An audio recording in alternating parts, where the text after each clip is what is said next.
You have entered into the black hole of real estate, a place for industry news, tips, and strategies.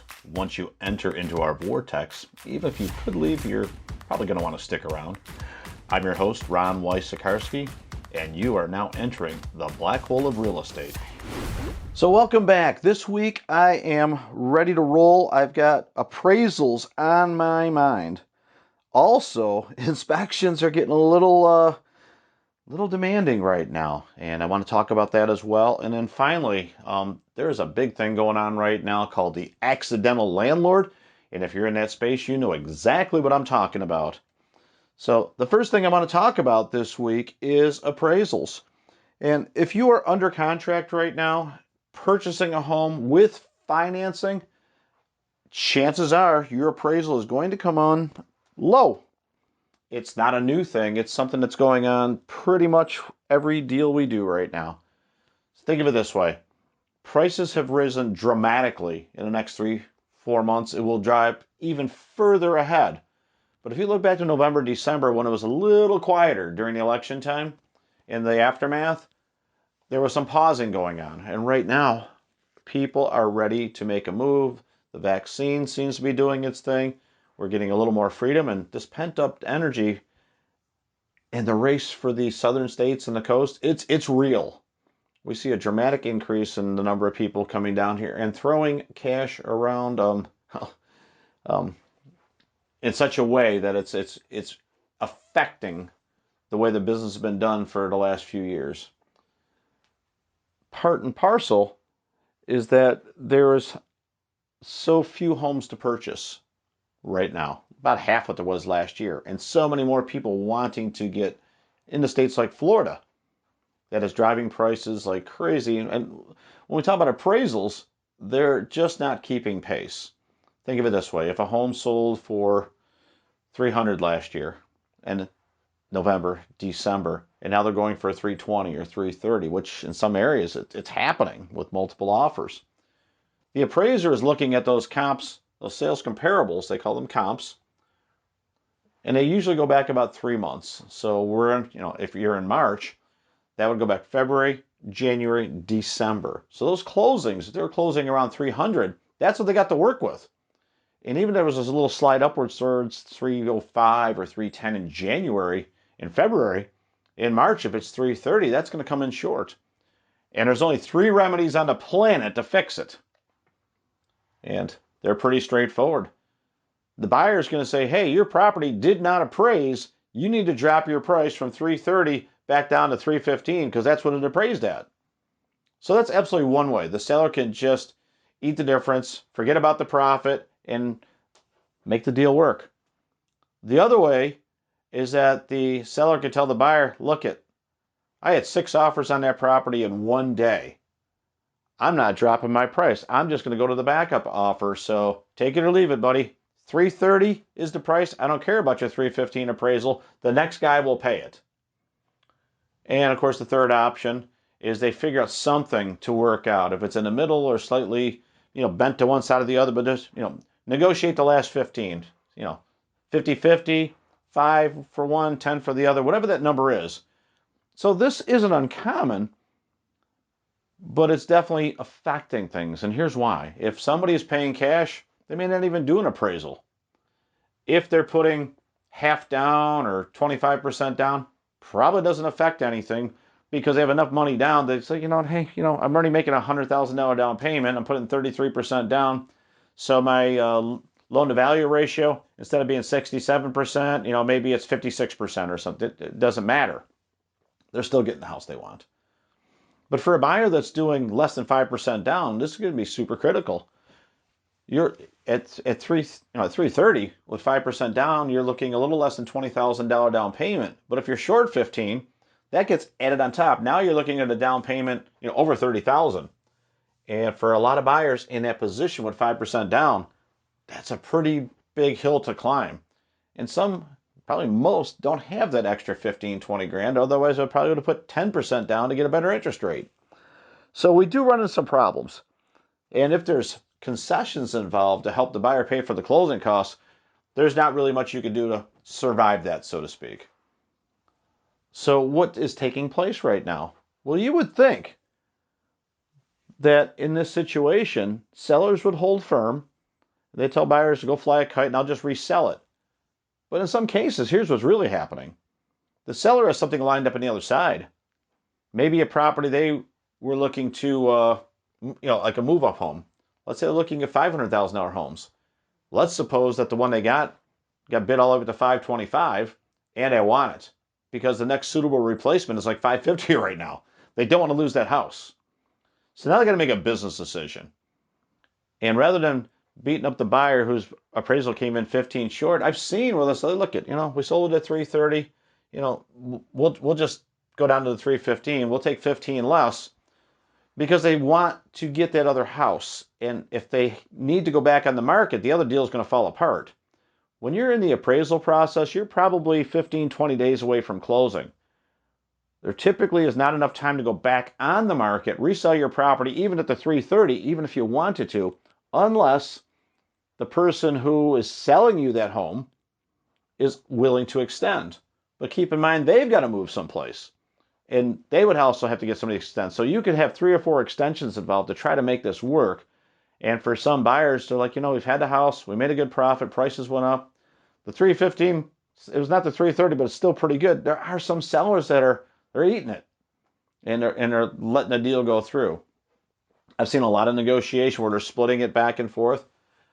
I have seen, and it's not rare, I have seen buyers waive the appraisal contingencies. Look, I don't care what it appraises at. I'm buying a house regardless.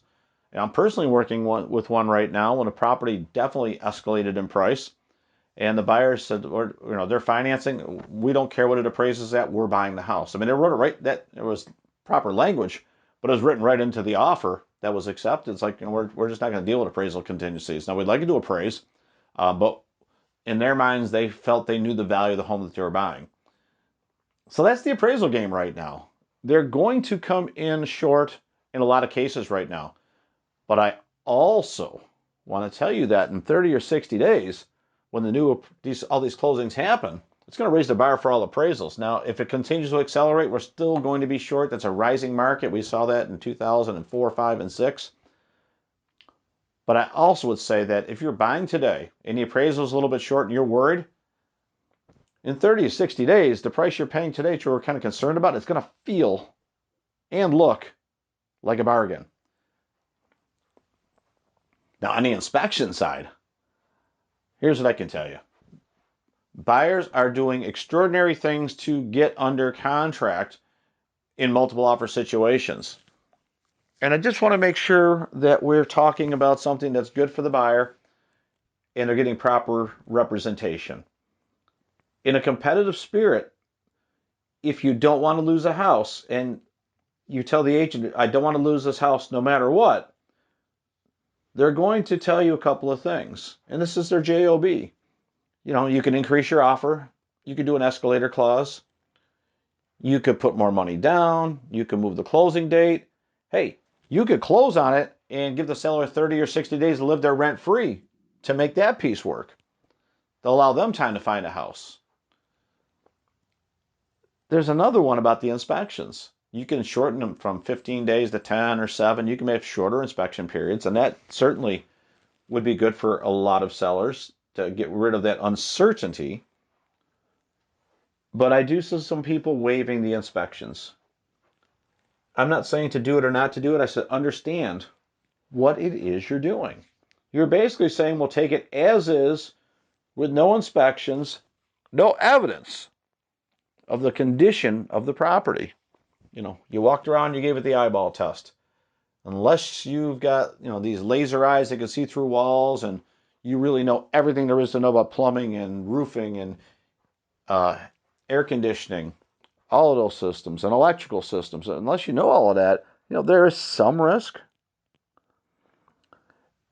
And just because a seller gives you a disclosure of what they know to be the defects or the condition of the property, unless they're a home inspector, they could be a little bit off too.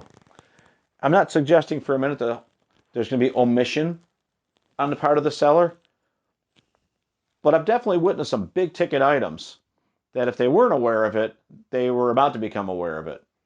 I've seen air conditioning units that were of unknown age. There's one 37 years old. I had one last week. 37 years old. So how that thing's still working is beyond me. But it was still working, and it was cool in the house. So as far as the sellers, it's still working. They were unsure of the age. It was there before they bought it. Thing is chugged on forever. Unless you're underneath the house in the pier and beam construction, and looking at the pipes, below the house, you may not know that you had a leak from the waste line in the bathroom. So yeah, that was underneath the house. You may not have known that. I will say this: once the seller becomes aware of that, now they're going to have to disclose it to the next buyer. So if they're if they're going to do the repairs, it gets fixed. You have it done by a licensed professional. It's pretty easy. If the deal falls apart, buyer moves on, but the seller, does need to disclose, what's wrong. Now that they're aware of it. So I would say this: if you're using inspections as a negotiation lever to get the property, just understand what it is you're truly, truly risking. Now, if there's one thing that's come up, and it's not a new term, but it's happening a lot more often, we call it the accidental landlord. And it sounds like this. You've got this great new offer to work in a place where it's a different state. And you believe it's going to be a year or two. Or maybe you're pre-buying a retirement place because the prices are skyrocketing. You've had a great year and you want to buy it now because interest rates are low. But you really don't want to live in it right now. Let's suppose that somebody moved on in your life.